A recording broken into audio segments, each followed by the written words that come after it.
So we're going to go ahead and get started. And for those of you in the room, I'm also doing a Facebook Live. It's just going to be capturing me presenting up on screen. I'm probably going to have to go a little bit over here. So I will have Cindy helping us advance here.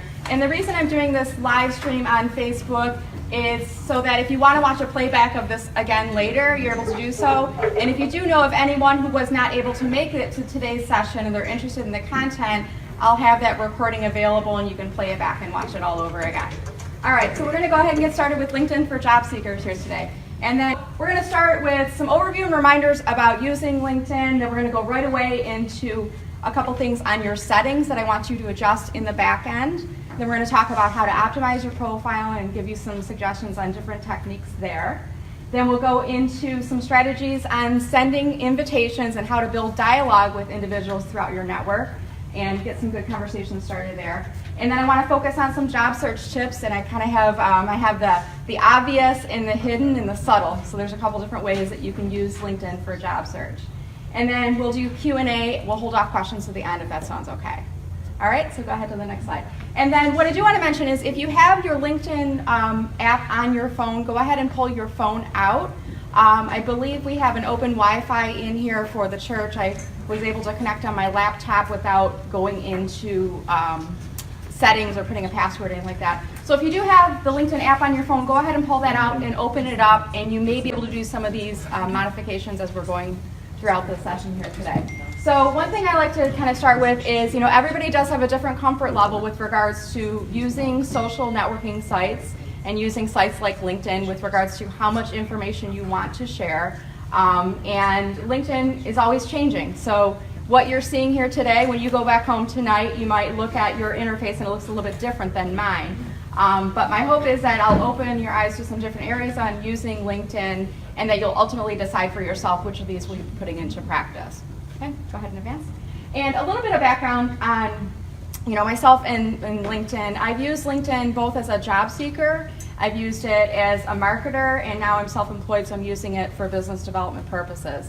So I've kind of seen it from different angles, and a lot of times when I present to job seeker groups, I talk to recruiters that are in the room as well and kind of say, this is how I think we're using it, is this correct? And they'll kind of vet those ideas as well.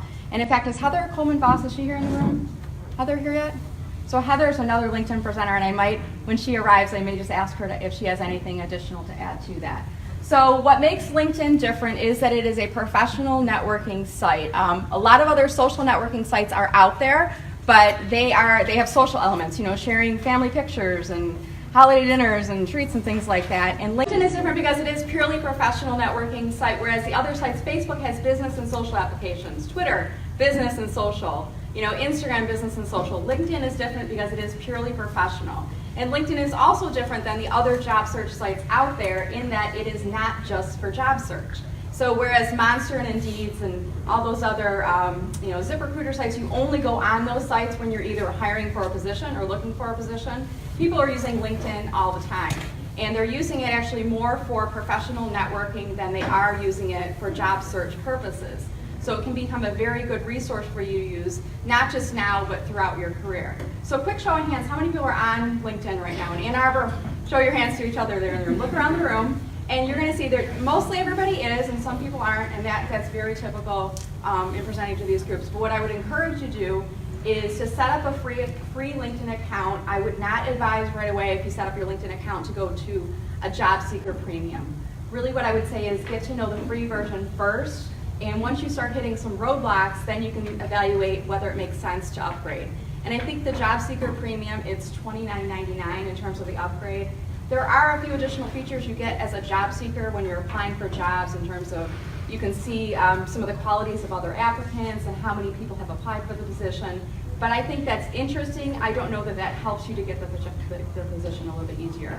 There's some other features with that too, but I would say on the whole, do not pay for the job seeker premium unless there are features you need to get access to that you can't in the free premium, okay? And I should say too, I am completely independent. I make no money off of LinkedIn. I work for myself, by myself, and I never recommend you throw money at LinkedIn unless there's a business reason to do so.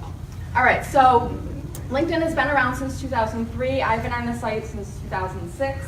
And right now they're up to 562 million members across the globe in 200 countries and in every industry. So you can find everyone from college graduates all the way up to Fortune 500 executives that are using LinkedIn. And certainly recruiters and hiring managers are using LinkedIn heavily as well. Okay? So one thing I like to point out here is when you are starting to get connected to people on LinkedIn, those people are called connections. They're not friends like we have on Facebook or followers like Instagram and Twitter. They're connections. So once you connect to them on LinkedIn, they're called connections. Next slide, Brad. Thank you.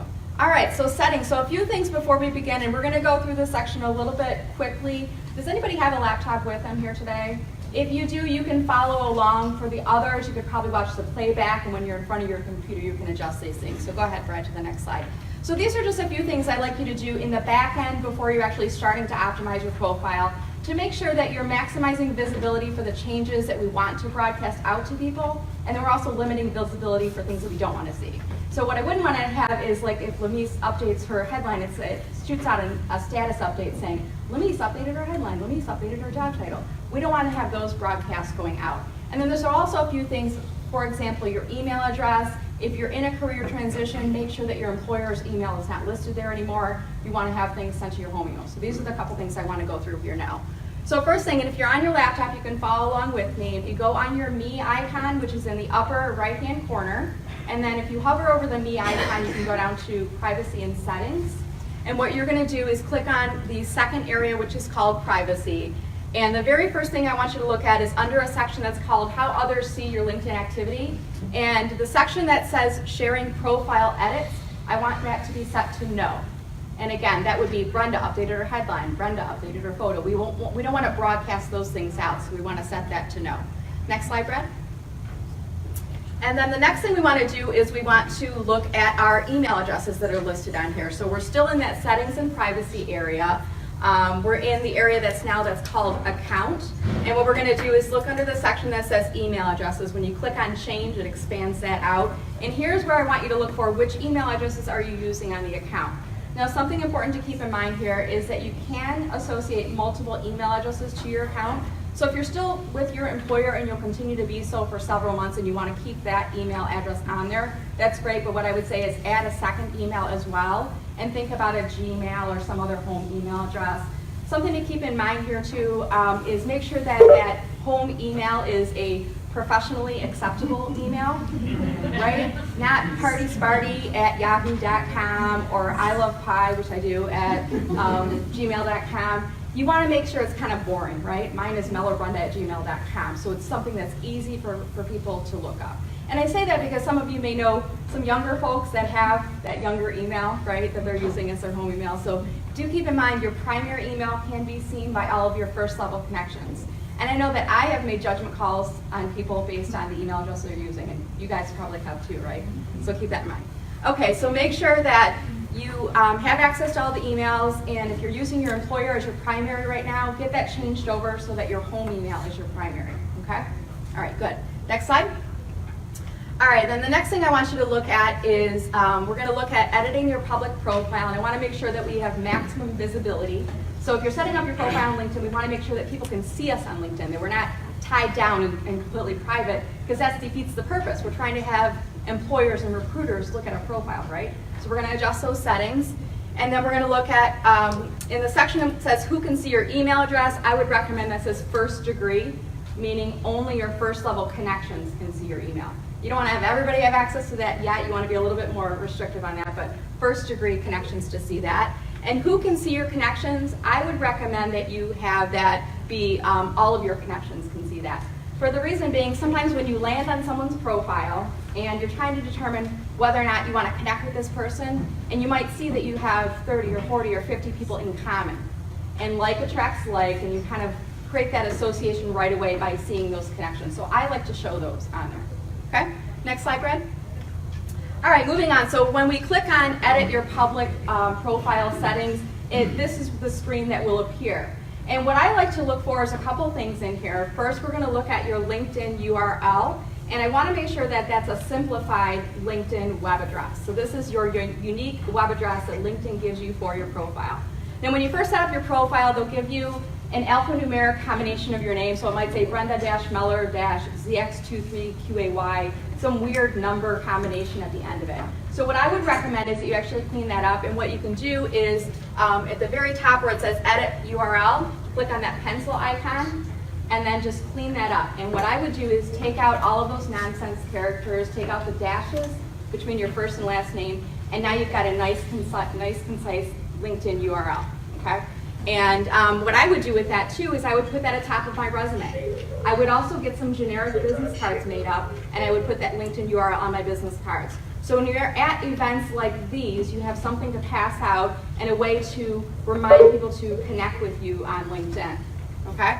So that takes care of the edit URL. The other thing I want you to look at are all of these side buttons. And what I like to say is blue shows us you, okay? So if you don't have these set to maximum visibility, we cannot see you or your profile information on LinkedIn. And every now and again, I come into a profile and everything's hidden. The profile photo, the headline, the summary, the experience. So if I can't see it, that means a recruiter can't see it, okay? So we want to open this up. Blue shows us you. So I just look down on the right-hand side, and all of these buttons make sure that they are toggled open to show, okay? Again, this will make sense when you're sitting in front of your computer later. That's why I would encourage you, get a copy of the slides and then even watch the playback. Next slide, Brad. We can go on to the next one. And job seeking preferences. This is under the privacy section as well. So definitely check out this area. Since you're looking to make a career transition and you're actively in that process right now, you want to let employers know, let recruiters know that you're open to new opportunities. So the first thing I want you to do is click on the section that says let recruiters know you're open to opportunities. Again, this is under privacy. And then go ahead and click on that. Or go ahead to the next one there, Brad. Thank you. And in this section, it says let recruiters know that you're open to opportunities. And you want to make sure that that is toggled open to yes. And what happens here is that anybody who has the recruiter version of LinkedIn, and this is a paid version that they have to get access to on LinkedIn, when they post for positions and people apply for positions, it basically puts people into three buckets.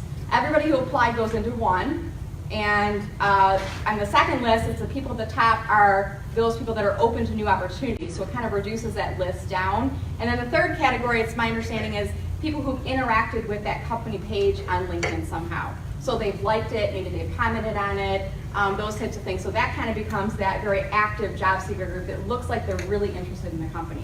And I share this with you because these are things that LinkedIn does not tell you. These are the things I hear from recruiters. So when they're looking at a stack of applicants they get from LinkedIn, that big bucket in column 1, the smaller bucket in column 2, people are open to new opportunities, and that third bucket, that people that are interacting with their company page, I want you to keep that in mind. So if there are companies that you're targeting on LinkedIn, make sure you're following their company page, make sure you're interacting with it, maybe liking and commenting on their posts, and then also make sure in this section that you have notified that you're open to new opportunities. Now, also in this section, you can click on Update Career Interests, and then they'll take you to the next slide, Brad. And in this section, I would encourage you to fill this out. And a couple of kind of interesting things in here. So when you click on Update Career Interests, you're going to notice that underneath that Let Recruiters Know You're Open, you can actually put a note to recruiters in there. So I like to think of this space almost as a virtual Post-it note that I would put on the top of my resume that I'm sliding across the table to a recruiter. So it might say something to the effect of, I am currently in career transition, I'd like to stay in the field of marketing in Metro Detroit, but I'm also open to relocating to Chicago. Whatever that is. So some type of explanation about what your career goals and interests are. This is only something that recruiters can see if they look at your LinkedIn, if you have some notes in here, okay? You don't have to fill it out, but what I want to share with all of you today, I'm kind of sharing you, like pulling things behind the curtain. I want to share with you what I've heard from recruiters, and I want to give you insights to give all of you guys a leg up in your job search. So that's why I'm sharing these techniques with you. Underneath that, you can see you can also fill in job titles that you're seeking. You can put in locations that you're interested in. And then next slide, Brad. I think there's a few more areas in there as well. Are you open to full-time, contract, remote work? So fill in as many of those criteria that would apply to you, and also industries that you're considering. Again, this just helps recruiters if they're looking at your profile. It kind of helps them to determine what are you looking for in that next step of your job. Next slide. All right, and then go on to the next one there. And that's just the very bottom of the list there. All right, so now I want to get into modifying your profile on LinkedIn. So go ahead and click on the next slide. All right, so when I connect with individuals on LinkedIn, and especially when I'm working with job seekers on optimizing their LinkedIn profile, you know, the very first thing they'll say, Brenda, can you look at my profile, tell me what you think, what should I do? And here's the checklist that I walk through when I'm looking at the profile from top to bottom, okay? And some of this information is in the handout in front of you, but again, I would encourage you, reach out to me, I'll give you a copy of the slides and you can walk through these step by step, okay? So starting at the very top of your profile, you do have two areas for images. You have your headshot photo, and then you've got a header graphic that's in the background. Now, what I look for in terms of your headshot photo is that it's pleasant, professional, smiling, and really important here too, that your face is about 50 to 60% of that circle. The reason that your face should be about 50 to 60% is because about half the web traffic nowadays is occurring on mobile devices. So if you have your professional photo and it's from the top of your head down to your waist, when we're looking at it on a mobile device, it's really hard to see your face, right? And another subtle thing, and this is me as a marketer sharing this, another subtle thing is when you have a headshot photo that's a little bit closer up, you look more important, you look more personable, you look more approachable, right? And when you're set a little bit further back, you look a little bit more elusive, a little bit hard to get, more maybe not as important, right? So it's a little subtle thing, it's a marketing thing to do on that headshot photo. And what I would encourage you, I say professional photo. What I mean by that is professional looking. Sure, if you have access to a professional photographer, get that. But at minimum, a lot of you people are in really nice business attire today. We've got some nice clean walls. Have somebody take a few pictures of you with your camera phone today before you leave. And that could be your professional headshot photo, right? What I would encourage you not to do is, headshot photo with sunglasses or baseball caps. Or you guys know the arm that's been cropped out. Sometimes it's two people or a group of people in there. Anything like that, this is not your time to be creative on LinkedIn. This is the time to be professional on LinkedIn, okay? So make sure that's a professional looking headshot. Other thing I look for in here is the image that's behind your head, and this is a background image that we can all upload into our LinkedIn profile. And I use this as an opportunity to do some personal branding. What I would encourage you to think about is some type of an image that fits your professional personality or your area of expertise. So let's say I was an electrician. Maybe it's some type of an image of electricity or different wires and synapses that are behind me. That might be an example of like a personality type of an image. Now I'm a marketer and I'm a consultant, so what I do in mine is I will upload a graphic with a marketing tip or a LinkedIn tip. And what I do is I swap that out about once every couple months. And I tell people this background image is almost the equivalent of a free billboard that you get on the side of the highway, right? And it's an opportunity for you to send a message to people about who you are. And think about that billboard. I'm driving down 75 and it's McDonald's 5 for 5, and you notice it for the first couple days, and then after about a week you start to ignore it. And then the next message comes up and it's the Arbinator, it's on special now at Arby's, and then you notice that message. So same thing with your header image in the background. Think about swapping that out maybe every couple months or so, okay? So those are the two image areas at the top. The next thing I look for is right below your name, this area right here, and this field is called your headline. It is not called job title, it is called your headline. So what I look for in there is first and foremost, make sure that we have job titles that you are seeking in there in terms of keywords, because there's an algorithm that runs on LinkedIn that helps to determine how you're going to come up in search results. If I want to be found for marketing positions, I have to have the word marketing in my headline field. So what I would encourage you to do is think about being a little bit broader and more descriptive. So am I an analytical marketer? Am I a creative marketer? What differentiates me from every other marketer that is on LinkedIn? So think about adding a couple of adjectives, maybe a mantra, maybe a slogan, or something about yourself. So kind of describe yourself in there. What I would caution you against in your headline field is do not put in transition, do not put unemployed, do not put job seeker. Because when a recruiter is looking for you on LinkedIn, they are not looking for in transition or unemployed and job seeker. They are looking for engineer, VP operations, manager of accounting, whatever that job title field is, that is what they're looking for.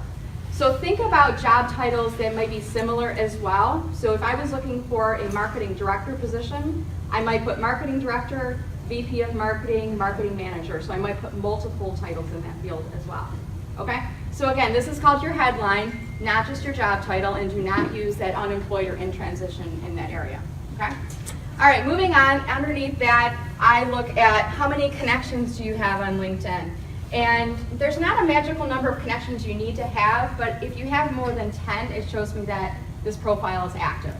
If I come onto a profile and it shows me there's 3 connections, I'm not going to send you an invitation to connect, because my guess is you probably started an account and then you never used it, okay? So what I would encourage you to do is always be building up your connections list, and we're actually going to practice that technique here in a few minutes. All right, underneath what I'm looking at next here is your summary statement on LinkedIn. And a couple things to keep in mind here. Your summary statement is an opportunity for you to tell us your story. What are you looking for that next phase in your career? Why are you passionate about what you do? Why did you choose this field to work in, right? So what I'm looking for in your summary statement here is that it's written in the first person. So it's not the same thing that's at the top of your resume. That's your resume statement. This is written in the first person. Your resume is usually third person, right? So this is in the first person. So I am an experienced marketing professional who's passionate about social media, public speaking, et cetera, et cetera. So tell us your story. Important here in your summary is that you've got 2,000 characters total. So you can actually write a little bit about yourself. Tell us about your background, your areas of specialty, what you're looking for, what you can bring to an organization in there. Now, even though you have 2,000 characters total, what's really important here is that only 3 lines of that summary are going to show, whether you're looking at it in the desktop or in the mobile view. And in fact, if you have your phone with you right now, I want you to look at your profile on your phone, and you're going to see that only 3 lines of that summary statement are viewable. Now, what I usually say is write your summary statement with the expectation that they're not going to click to expand to read your full summary. But also, write it in case they do, because some people will click on and they'll want to view that whole summary statement, okay? But try to make sure that it's front-loaded, top-heavy, that first sentence is really the most compelling sentence about your story, right? Who you are, what you're looking for, why you're passionate about what you do, okay?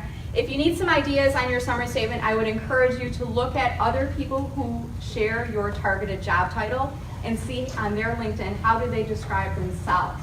Also look at people who do LinkedIn, you know, myself, and I'm going to give a shout out to Heather, who's in the back of the room right now. Look at our summary statements on LinkedIn, and you'll get some inspiration on techniques. Things like writing it in short paragraphs, putting spaces in between those paragraphs, putting all caps for section headings, you know, kind of breaking it up to make it a skimmable statement, okay? So that's kind of covering off the summary statement. And the next thing I'm going to have you look at, Brad, if you can click on to the next slide, we're going to go on to your experience section on your LinkedIn profile. And, you know, if you're currently in transition, recently, you know, going through that process, or if it hasn't happened yet, I know when I've been through career transition, I didn't change it right away on my LinkedIn. I kind of let it out there for a few months before changing. And in fact, what I ended up doing is you know, through my last transition, I was doing the side hustle for a little while, and then I decided, you know, I don't want to work for anybody anymore. I'm going to do this on my own. I'm going to go consulting full time. So I put my consulting position at the top of my profile, and then I put the end date for my other employer. So that's something you could think about doing if you do have some consulting that you're doing in the meantime. But I would say if you're, you know, currently going through that process, don't worry about changing it right away. You know, a month or two down the line, if you want to put an end date on there, it does show you're immediately available, and I think that can help you with prospects and finding those opportunities. So in your experience section, what I like to look for is start with, at the very top of that experience section for each employer, start with a one-line description of the company. Now, some people who might be looking at your profile may not be familiar with who your employer is and what the business and what the industry is all about. So give them a 1 to 2 line description of the company to start with. Then I would follow with describing your role and key achievements. You know, what did you do during your time working with the company?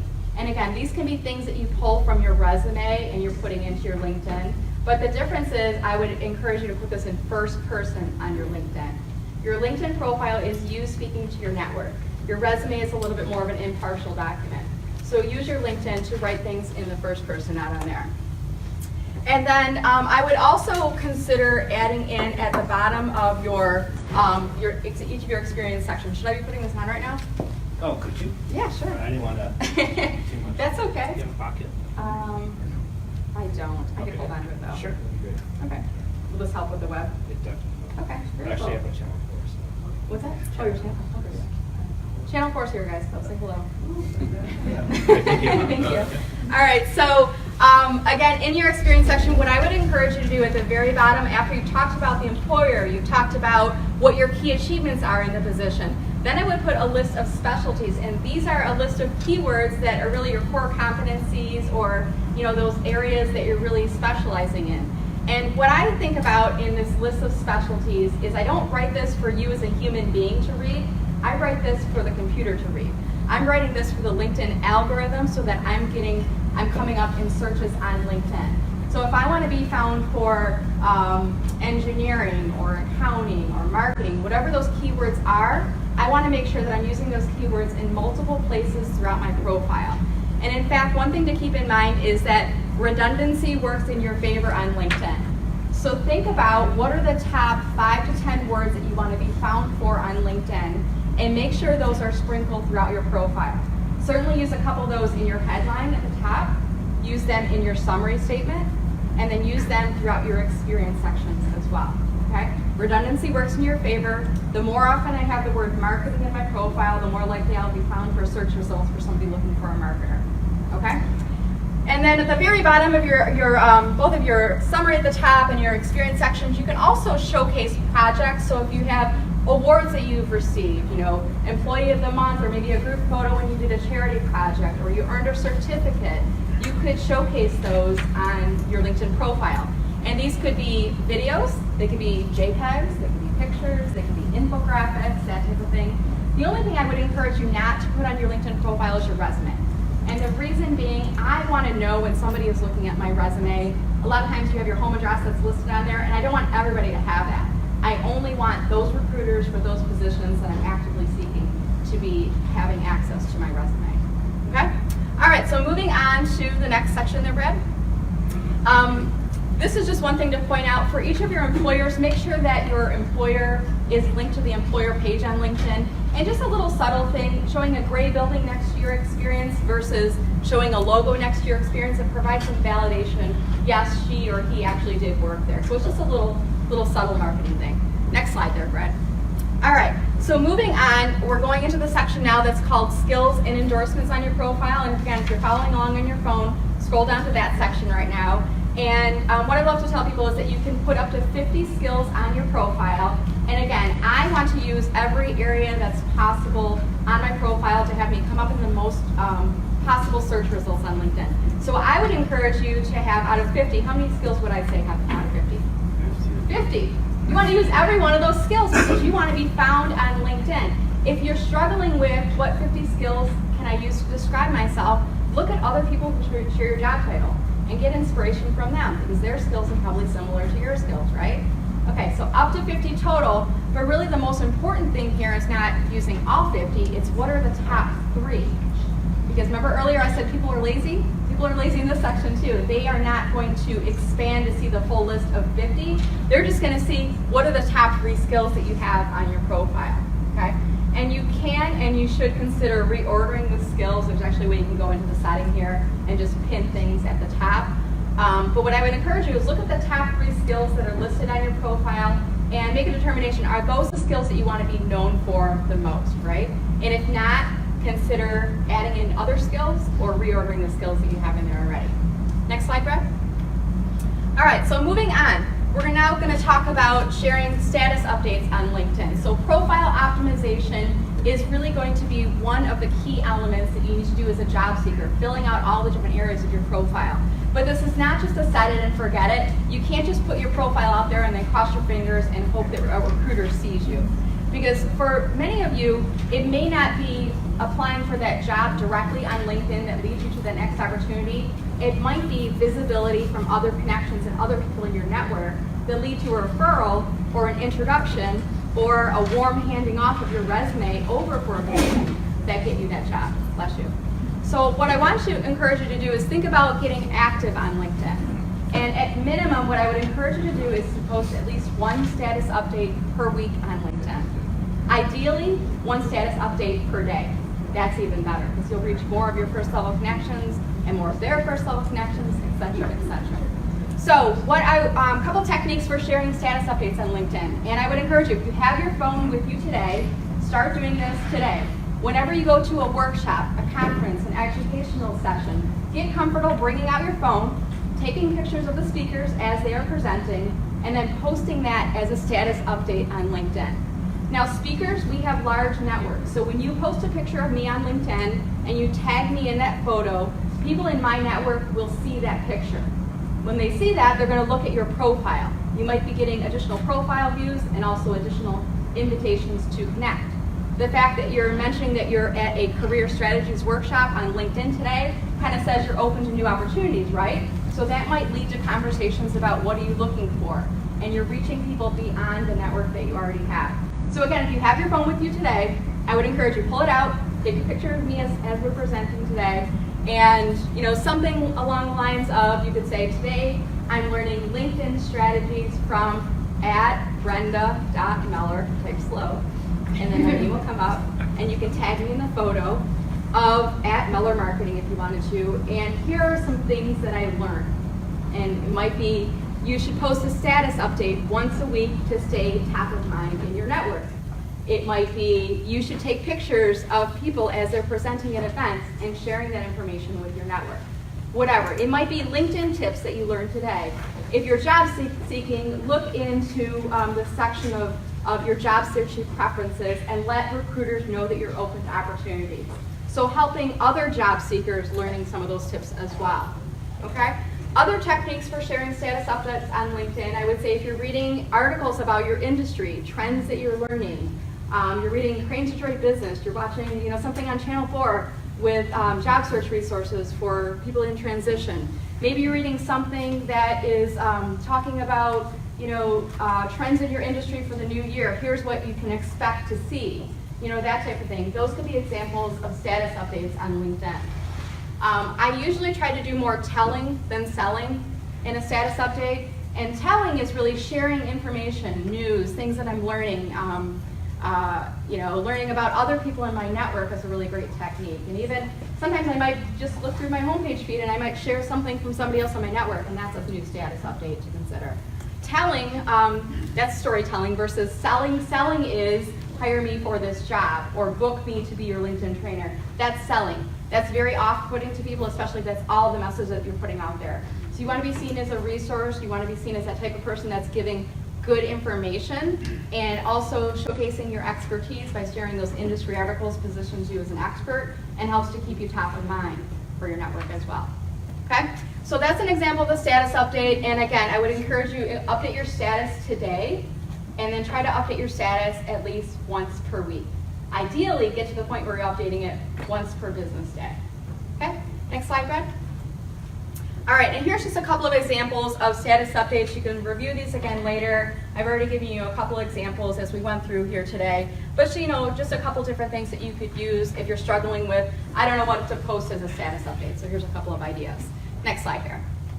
All right, so moving on now, I talked about earlier simplifying your URL on LinkedIn, and after you have that simplified URL, a couple things I would encourage you to do is, one, put this URL in your LinkedIn, in your email signature and your email footer. And again, this is from your personal email, so as you're emailing back with friends, family, professional connections, even recruiters, it kind of says, hey, I'm on LinkedIn, and it may encourage them to go onto your profile. And your resume is one thing, it's a static document, but your LinkedIn is a little bit different. Your LinkedIn is kind of this live, breathing document. You're sharing status updates, you might be getting recommendations, you're interacting with other people, you have shared connections, so it encourages you to go on to LinkedIn when you see that in an email footer. And next slide, Brad. The other thing I would look at is adding your LinkedIn to the top of your resume, and you can see I put it at the top of mine as an example here. And then I got some generic business cards, that's the front and the back of my card, and I put it on the back of my business card as well. And think about the fact that you can't carry your resume with you everywhere you go. And I know somebody will argue and say, well, I can keep it in my car, but you're at an event and you don't have your resume with you. You can always carry a couple business cards in your wallet, in your purse, and if those have your LinkedIn on it, it's a really great way of encouraging people to connect with you. Okay? Next slide. All right, so a couple things on LinkedIn and social media etiquette. If you are using LinkedIn for job search, ask before sending a resume, and this is something I see, and I know you're eager, and I know you want to get a job, and I know you want to get to that next step, but when a resume is pushed over to me and I haven't asked for it, I don't know what to do with it. I don't know of any positions right now, and then I kind of feel bad that you've sent me something and I want to help you. So if there is a conversation that's starting about your position and about your career interests, just say, hey Brenda, would you mind if I sent my resume over? You could take a peek and see if you know of it. Just ask permission before sending that over, okay? People seek people, so be on LinkedIn. Remember earlier I said LinkedIn is not just a job search website, it's actually a professional networking website. So working professionals are using LinkedIn all the time. Don't just be on LinkedIn when you need it for job search, be active on it all the time throughout your career. And as I said earlier, following targeted company pages will help you to come up to the top of those recruiters' lists when they're looking for candidates at their position. Like attracts like. Connect with your competition. This might seem a little bit counterintuitive. You know, I'm looking for an engineering position and there's 100 other people looking for engineering positions. Well, guess what? There's a bunch of other employed engineers right now that aren't looking for positions. So if I connect with those people who are in positions right now, and what if they're approached by a recruiter saying, hey, I have an open position, and they say, no, I'm not interested, but I know this guy, Brad, who reached out to me recently, and he's in career transition. I'm going to send it over to Brad. And even if you are in career transition and you're connecting with other people who share your job title, you may be approached for an opportunity that's not a good fit for you, that you're not interested in, and you can flip it over to them. I remember when I was in career transition, this was about a year ago, I was at a networking event, and it was a speed networking, and everybody in the room was in transition. And we had a list of all the attendees, and there was another woman in the room who was looking for a marketing leadership position. And right away I thought, oh, she's my competition. I don't want to talk to her. And I ended up, we got into a conversation, we clicked right away. She was in product marketing, I was more in brand marketing, so it really wasn't a competitor. And I was approached for a position about a month or so after that through a network connection, through LinkedIn. And he said, are you interested in applying for this job? It's in Ann Arbor. And I'm in Fraser, and I'm like, no, that's way too far for me. But my friend Amanda lives in Plymouth. And I ended up referring her to the position, and she got the job. So if I had looked at that as she's a competitor, I'm not going to connect with my competitor, I'm not going to help my competitor, I wouldn't have helped her. And I have a friend in Amanda now, and she and I always are giving guidance back and forth. So again, like attracts like. Even if they are in your job title, connect with them, right? And you never know where some of those conversations may lead. Personalization is key, and we're going to go a little bit more on that in just a second. So Brad, I'm going to have you go to the next slide here. All right, so finding a job using LinkedIn, and we're going to talk about the obvious, the hidden, and the resources. So moving on to the next slide here. Obviously, there's a great jobs area on LinkedIn, and if you haven't already used this, I would highly encourage you, go in there, start typing in keywords and set up some searches and look for positions in on LinkedIn. If you do have premium, it is going to show you some additional insights, you know, jobs where you might be a top applicant based on your skills and background, etc. Go on to the next slide there, Brad. And you can also set up search alerts on here, just like you can on the Monsters and the ZipRecruiters and all that. Are any of you guys using LinkedIn Jobs right now? Kind of looking at that a little bit. And what I would encourage you to do too is, even if a position isn't listed on LinkedIn, think about using LinkedIn as a resource. Like maybe it was a position you found through ZipRecruiter or through a direct source. I would look up that company on LinkedIn and see who do I know in my network that is connected to that company, and then maybe try to connect to somebody at that company and see if I can get a conversation going there. So don't just think about the jobs board itself. Think about LinkedIn almost as a research source for you to use as you're looking for those positions. Move on to the next slide there. All right, so hidden area. I want to go through a couple hidden areas for jobs on LinkedIn. One hidden area that you may not be thinking about are LinkedIn groups. And LinkedIn groups are a place where people are interacting with common interests, common industries, backgrounds, job titles, etc. A lot of groups here throughout Metro Detroit. I know that Matt mentioned the Career Ministries group is one example of a group, and it's an interest-based group. There may be alumni groups for your college or university, so look and see if there's a group for those institutions on LinkedIn. And there may be groups that are just related to the keywords for the industry that you work in. So think about looking in those groups. And quite often, people will post positions within those groups. And a lot of times they're posting them here because they don't want to pay to post them in the jobs area of LinkedIn. So this is a little bit of a workaround to that. And they're finding people with those keywords and phrases in that area. How are we doing on time? Wrap it up in about 5-10 minutes here? Yep. Okay. Okay. All right. Very good. All right. So that's one area. Next area, Brad, if you could click onto the next. Status update, and kind of scrolling through these status updates, you may find people are posting jobs, so paying attention to that homepage feed. And what I would encourage you to do is anytime you see a job that comes up on your homepage, whether you're interested in that position or not, engage with it. And that might be through liking it or adding a comment to it. When you do that, that helps to keep that job up in the homepage feed a little bit longer, okay? So that's kind of the obvious one. The next slide, Brad. This is a hidden area that it actually is in the homepage feed, but you may not realize there's an opportunity for a job unless I explain this to you. So are you guys familiar with the concept of ambulance chasing? Something that lawyers do, right? So they see an ambulance and they're like, okay, there's my next client that I'm going to go after because I'm going to help them out. So I share that term with you because it'll help you to remember this. You know how sometimes people post things in their LinkedIn status updates that say, I'm so thrilled today I'm joining the team as VP of Marketing at XYZ company. Okay? Well, guess what? They just left a position at another company that they were VP of Marketing in. That employer may not have posted that yet. It may not be in the jobs section of LinkedIn yet. So there may be some hidden opportunities from that. So what I would do is encourage you, you can actually go in the search bar and type in the job that you're seeking and put it in quotation marks and see who's talking about that. Because somebody might say, I'm thrilled to announce I just joined the team, as an engineer, lead engineer at XYZ company. Well, they just left a position to take that. And there's a vacancy at that other employer. Does that make sense? So think about looking backwards. And in this gentleman's case, he said he was joining the team at a Canadian tech and media company. And I think if you go to the next slide here, Brad, I think I show on his profile. I went on his profile. Well, yep, he's joining the Weather Network, and he just left Twitter. So there's going to be a job opening at Twitter pretty soon here. Okay? All right, next slide. And we're going to keep going here. I think we're going to wrap it up. Keep going to the next one here. Next one, so what I want to do is just a quick example, keep going here, on inviting people to connect with you on LinkedIn. There's some other techniques here, spending time on LinkedIn every day. Keep going to the next one here. I think I may have taken this slide up. So what I'd like to encourage you to do when you're inviting people to connect with you on LinkedIn is I want to practice a technique of personalizing invitations to connect with other people. So for those of you who have your phone with you, I want to practice this technique now, and this will be the last thing, and then I'm going to turn the floor back over to Cindy. I want you to, every time you send out an invitation on LinkedIn, I want you to personalize that invitation.